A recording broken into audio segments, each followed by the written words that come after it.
تو پاکستان تحریک انصاف کے وکلا جو کہ عمومی طور پر ہوتے ہیں سپریم کورٹ میں، وہ چیف جسٹس کے بینچ میں جا کر بھی ان کے سامنے اپنا گریونس رکھ سکتے ہیں، اور لطیف کھوسہ صاحب جیسے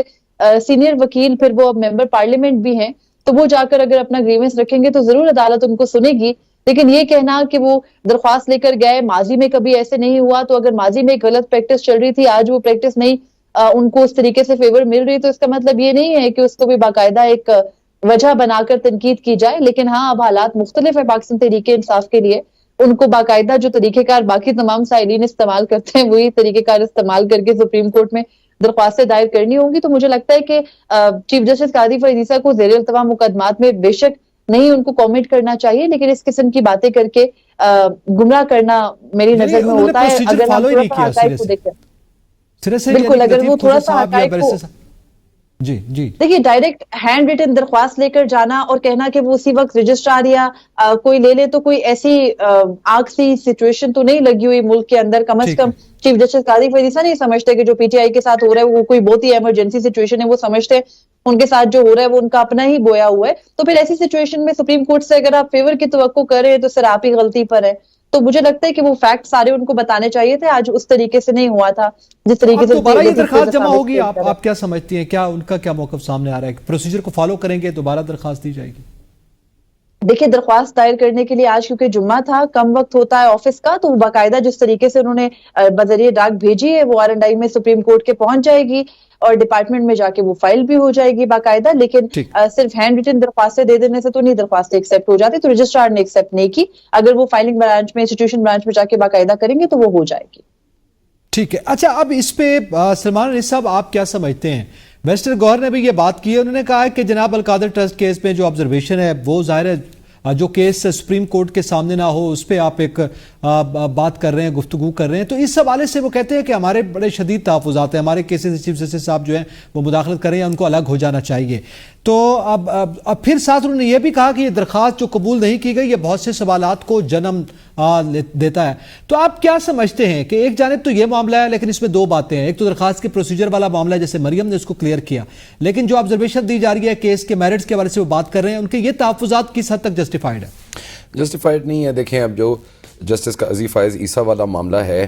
پی ٹی آئی کو میرا خیال ہے تھوڑے دنوں کے لیے اگر یہ خاموشی اختیار کر لیں اور یہ جو وقت گزر رہا ہے اس کو گزار لیں، because he is not going to stay here for a longer period of time, and آگے آنے والے دنوں کے اندر کچھ پتہ نہیں ہے کہ ہو سکتا ہے کہ وہ اپنی ٹرم ختم ہونے سے پہلے ہی اپنے عہدوں سے دستبردار ہو جائیں۔ تو جو یہ پی ٹی آئی کی ابھی تک کی جو پوری کیمپیننگ ہے اس کی مجھے کوئی وجہ سمجھ میں نہیں آتی۔ Why do you want point out fingers on a person who's already leaving, apparently, allegedly. ابھی تک کوئی ایسی بات سامنے نہیں آئی کہ جسٹس جو ہیں وہ اسٹے کریں گے اور اس کے بعد پی ٹی آئی کے لیے مزید مسئلے مسائل ہوں گے۔ That is number one. Number two جو چیز ہے نا، وہ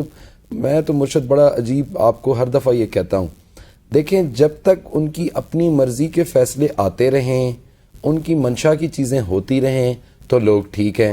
جہاں فیصلے ان کی مرضی کے نہیں ہوں گے، وہ قاضی فائز عیسیٰ ہوں یا عمر عطا بندیال ہوں یا XYZ ہوں، آپ یہاں پہ شبلی فراز کو بٹھا دیں 2 دنوں کے لیے اور ان کو چیف جسٹس لگا دیں، انہوں نے اگر کوئی فیصلہ ان کے خلاف دے دیا تو یہی قوم اور یہی جو پی ٹی آئی کے فالوورز ہیں یہ شبلی فراز کو خود کھڑے ہو کے جو ہے نا لے دیں، ان کے ساتھ کر رہے ہوں گے۔ تو اس پارٹی کا کوئی دین ایمان نہیں ہے، آپ نہیں کہہ سکتے ان کے بارے میں کچھ بھی۔ یہ صرف اس کے ساتھ ہیں جو ان کی مرضی اور منشا کے اوپر چل رہا ہے، یہ صرف ان کے ساتھ ہیں جو عمران احمد خان نیازی کو اس دنیا کا سب سے ذہین فتین آدمی سمجھتے ہیں، اکانومسٹ سمجھتے ہیں، سپاہ سالار سمجھتے ہیں، چیف جسٹس سمجھتے ہیں۔ صرف یہ ان لوگوں کے فالوورز کی پارٹی ہے۔ اس کے علاوہ اس پارٹی میں تنقید کی، کسی کرٹیسزم کی، کسی بھی قسم کے اور اس کی نہ برداشت ہے نہ حوصلہ ہے۔ تو یہ کیمپیننگ جو یہ کر رہے ہیں، ان کو اس کیمپین کرنے کی ضرورت ہی نہیں ہے۔ 2 ہفتہ 4 ہفتہ ذرا سکون سے بیٹھیں، جسٹس چلے جائیں گے، اس کے بعد جو انہوں نے طوفان لے کے آنا ہے یہ لے آئیں، جو ان کو لگتا ہے کہ ان کو جوڈیشری ان کے تحفظات آپ سمجھتے ہیں بالکل تحفظات درست نہیں ہیں، آپ یہ سمجھتے ہیں کہ بالکل بھی نہیں ہے، بچوں والی بات ہے یہ۔ وہ جو بچپن میں ہم کہتے ہوتے تھے نا کہ میں نہیں کھیل رہا، نہیں مجھے یہ نہیں، اس کو نکالو تو پھر میں کھیلوں گا، یہ تو وہ والی بات ہے۔ آپ کیسے وہ خود ہی پہلے جاتے ہیں سپریم کورٹ میں، اس کے بعد کہتے ہیں نہیں یہ والا جج ٹھیک نہیں ہے، جج چینج کر کے دکھاؤ۔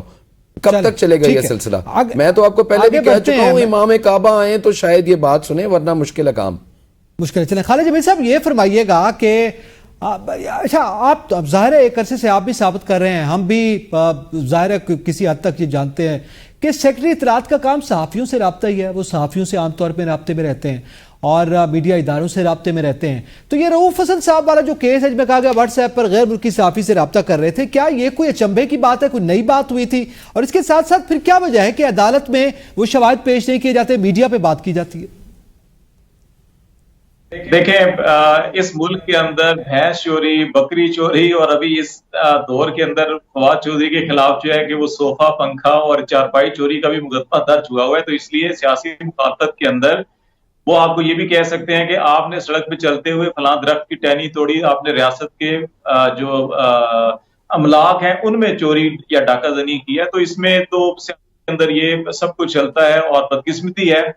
کہ کسی نے سیکھا نہیں ہے. نہ آج کوئی سیکھ رہا ہے, نہ آج سے پہلے کسی نے سیکھا تھا یا کوئی سیکھنے کا ارادہ بھی نہیں رکھتے ہیں. جو میں نے آپ کو پہلے حصے میں کہا تھا نا کہ ایک طبقہ پاکستان میں اسٹیبلشمنٹ والا 60 اور 80 کی دہائی میں ذہنی گروتھ ہی نہیں ہوئی اس کی, وہ وہیں کہ وہیں سٹک ہوا پڑا ہے. تو یہ جب ان کی ذہنی گروتھ ہوگی, نشو نما ہوگی, تو پھر وہ آؤٹ آف دا باکس سوچیں گے نا. ابھی تو صرف وہ پرانے پیپر اٹھاتے ہیں, جھاڑ پٹی کرتے ہیں اور پھر شروع کر دیتے ہیں. دوسرا معاملہ دیکھیں کہ جب میں لا کالج میں پڑھتا تھا نا, تو ہمارے اساتذہ یہ بتاتے ہوتے تھے کہ جو جج ہوتا ہے وہ اگر اپنے گھر میں ہے, وہ واک کر رہا ہے, وہ کہیں باہر ہے, پبلک گیدرنگ کے اندر ہے, تو وہ جج ہے. اور اس کے پاس یہ پاورز ہیں کہ وہ کسی بھی جگہ پہ کھڑا ہو کے کسی بھی معاملے کو سن کے, اس کی جوریسڈکشن ہے تو وہ فیصلہ دے سکتا ہے. اور یہی کوالٹی ہم نے قاضی فائزہ صاحب میں دیکھی تھی. یہ ججز کالونی سے چلتے تھے, واک کرتے ہوئے سپریم کورٹ آتے تھے, اور شارع دستور کے اوپر ہم نے کئی بار دیکھا سڑک پہ چلتے چلتے انصاف کرنا شروع کر دیتے تھے. فٹ پاتھ پہ چلتے چلتے جو ہے کہ پولیس والوں, ٹھیلوں والوں, ریڑھی والوں کو روک لیتے تھے اور انصاف کرتے تھے. ابھی معلوم نہیں کہ سپریم کورٹ میں جب سے چیف جسٹس بنے ہیں تو وہ جو انصاف کے وہ تقاضے کہ اگر آپ نے انصاف فراہم کرنا ہے تو آپ راہ چلتے بھی انصاف دے سکتے ہیں, یہ قاضی کا فرض ہوتا ہے, یہ جسٹس کا فرض ہوتا ہے, یہ اس کی ذمہ داریوں کے اندر ہے, آئینی ذمہ داریوں کے اندر ہے. لیکن اب جو ہے کہ آپ فارمیلٹیز کے اندر پڑ چکے ہیں. آپ یاد کریں کہ 22 یہ جو اپریل 2022 تھا تو چیف جسٹس کے گھر کون کون گیا تھا, اور گھر کے اندر ہی انہوں نے بات سن کر پھر جو ہے کہ آج خود نوٹس لے کے اور سماعت کی تھی, 5 اپنی بینچ بیٹھ گیا تھا. تو یہ چیزیں جو ہے کہ ہمیں دیکھنی چاہیے کہ یہ نہیں ہو سکتا کہ ہمیں اگر کسی کے خلاف کوئی بات کرنی ہے یا فیصلہ کرنا ہے تو پھر ہم گھر میں بیٹھ کے بھی عدالت لگا لیں, اور اگر ہم نے کسی کو انصاف کی فراہمی میں رکاوٹ پیدا کرنی ہے تو ہم عدالت میں بیٹھے ہوئے بھی کہیں کہ نہیں آپ کی بایا جو ہے کیوں آ رہا ہے یا بایا جو ہے فلاں آئے. تو یہ ٹیکنیکلٹیز کے اندر آپ ڈالیں گے تو اس سے سوالات بے شمار پیدا ہوں گے. اور دوسری بات جو اہم سب سے ہے کہ اس کے اندر اعتراض, دیکھیں کسی جج کے اوپر اعتراض نہیں ہونا چاہیے, اخلاقی طور کے اوپر نہیں ہونا چاہیے, لیکن جب جج کی اہلیہ کسی کے خلاف مسلسل آرٹیکل لکھتی ہوں اور ان کے خلاف درخواستیں دیتی ہوں عدالتوں کے اندر کہ جی فلاں صاحب کے خلاف کارروائی کریں, اور پھر اس میں جج صاحب بھی فریق ہوں اور جج صاحب خود اپنے اہلیہ کے وکیل بن کر عدالت کے اندر کھڑے ہو جائیں دلائل دینے کے لیے, تو پھر اس جج پر جب یہ اعتراض کیا جائے کہ جی آپ یہ اعتراض درست ہے, آپ کہتے ہیں پی ٹی آئی کے تحفظات جو ہیں وہ درست ہیں اور آپ کہتے ہیں اخلاقی طور پر ان کو خود ہی ہو جانا چاہیے تھا. لیکن چلیں, لیکن دوسری جانب عمر جٹ صاحب یہ خود ہم اگر پی ٹی آئی کی بات کریں تو اس پارٹی کے اندر کیا چل رہا ہے؟ پارٹی کے اندر کوئی بات اگر اس کے مطلب اختلاف رائے رکھتا ہے یا ایسے کچھ سوال اٹھاتا ہے, چند روز بعد وہ مستعفی ہو جاتا ہے, اور پھر یہ باتیں بھی آتی ہیں, ایک طبقہ ہوتا ہے وہ استعفیٰ قبول نہیں کرتا, ایک طبقہ کہتا ہے نہیں استعفیٰ دیا جائے. شیر افضل کا معاملہ ہمارے سامنے ہوا, حماد اظہر کی صورت ہمارے سامنے آئی. کیا وجہ ہے اور کیا وجوہات ہیں, کیا ہو رہا ہے ودن پارٹی؟ اتزاد بھائی, اس بات پر آپ کے سوال کا جواب دینے سے پہلے نا میں ایک لائٹر نوٹ پہ سلمان بھائی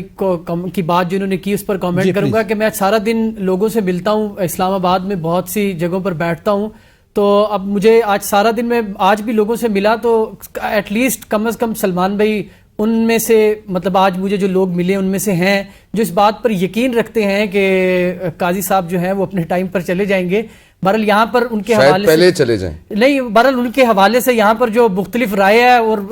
بڑے لوگ تو ان کے حوالے سے یہی کہہ رہے ہیں, مریم بھی شاید اس پر کامنٹ کرے کہ لوگ تو یہی کہتے ہیں کہ وہ یہ سارا جو معاملہ ہو رہا ہے یہ اسی ان کا جو ٹینیور ہے اسے آگے بڑھانے کے لیے ساری کوشش کی جا رہی ہے. لیکن ایٹ لیسٹ سلمان بھائی موجود ہیں جو یہ مانتے ہیں کہ وہ اپنے ٹائم پر چلے جائیں گے. اللہ بہتر جانتا ہے جی کیا ہوگا؟ پہلے چلے جائیں گے. چلیں سلمان صاحب دیکھ یہ نہیں مانتے کہ وہ ٹائم پہ چلے جائیں گے. سلمان صاحب یہ مانتے ہیں کہ ہو سکتا ہے وہ اپنے مقررہ وقت سے بھی پہلے چلے جائیں. چلے تھوڑا ہی ٹائم رہ گیا جی, 2 مہینے سے بھی کم وقت رہ گیا, دیکھ لیتے ہیں 2 مہینے میں کیا ہوتا ہے. آپ کی بات ٹھیک ہو, یہ تو بڑا زبردست, اور یہ پھر یہ اسی کے مطابق ہوگا نا, جس طرح پہلے نوٹیفیکیشن ہوا تھا تو ابھی بھی نوٹیفیکیشن آ جانا چاہیے. وہ نوٹیفیکیشن میرا مسئلہ عمر جٹ صاحب یہ ہے کہ جو اگلے آنے والے چیف جسٹس ہیں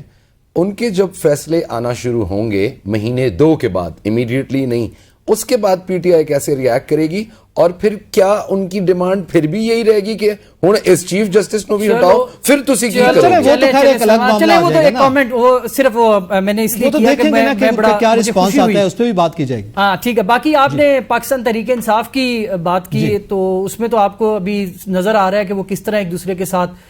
دست و گریباں ہوئے ہیں. اور میں نے آج اس بات کا ایک دوست کے ساتھ ہم بات کریں تو ذکر بھی کیا کہ مجھے ایسا لگ رہا ہے کہ جو حالات چل رہے ہیں پاکستان تحریک انصاف کے, تو یہ نظر آ رہا ہے کہ کچھ دنوں بعد شاید کسی کو پاکستان تحریک انصاف کے حوالے سے پریس کانفرنس نہ کرنی پڑے. ان کے اپنے لوگ ہی ایک دوسرے کے خلاف پریس کانفرنس کر رہے ہوں گے, کیونکہ جو سچویشن اس ٹائم چل رہی ہے. خیبر پختونخوا کی بات کریں, وہاں پر ایک علیحدہ لابیز جو ہیں وہ آپس میں لڑی ہوئی ہیں, ان کے آپس میں اختلافات ہیں, تحفظات ہیں. پنجاب میں آپ کے سامنے کل واضح ہو گیا جب حماد اظہر نے ریزائن کیا اور اس کے بعد ایک جو استعفوں کا سلسلہ ہے وہ شروع ہوا. لاہور سے ساری قیادت نے ریزائن کیا, اس کے بعد میاں اسلم نے جو ان ریزائنز کے اوپر کامنٹ کی بجائے جو نئی قیادت آئی ہے لاہور کی ان کو ویلکم کیا, اور بلکہ یہ کہا, اس چیز کا کریڈٹ لیا انہوں نے کہ یہ عمران خان نے ان کی بات مانی ہے. خیبر پختونخوا میں جو شکیل احمد صاحب ہیں, آپ نے دیکھا انہوں نے ان کا بھیج دیا گیا سی ایم کے پی کے کی جانب سے کرپشن کا لگایا. جی اس کو انہوں نے وہ بنیادی طور پہ جو خبر سامنے آئی ہے نا وہ یہ ہے کہ شکیل صاحب 2 ہفتے پہلے عمران خان سے جیل میں ان کی اڈیالہ جیل میں ان کی ملاقات ہوئی, جہاں پر انہوں نے اس بات کا اظہار کیا کہ وہ اپنی منسٹری کا سی ایم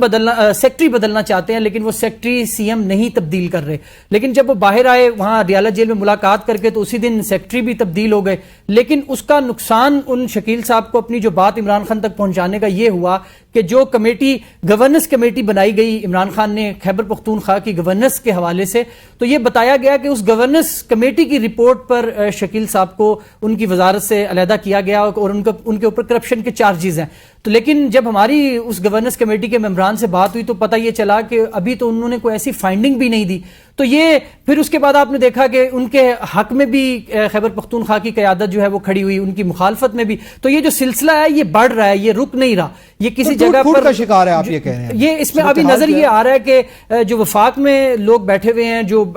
یہاں پر جو لیڈ کر رہے ہیں, جو عمران خان سے ملاقاتیں بھی کر رہے ہیں, ان کی پالیسیز یا ان کے بیانات کچھ اور ہیں. خیبر پختونخوا میں ایک علیحدہ سے سسٹم چل رہا ہے, پنجاب کی قیادت اور پنجاب کے حوالے سے جو ایک علیحدہ نظام چل رہا ہے. تو اب اس میں یہی شکایت کی لکیر واضح ہو رہی ہے. آپ عمر جٹ صاحب بالکل آپ نے واضح کی with in P T I بھی ایک تقسیم ہمیں دکھائی دے رہی ہے, اور اس کی کیا وجوہات ہے اس پہ ہم بات کریں. اور اس کے ساتھ ساتھ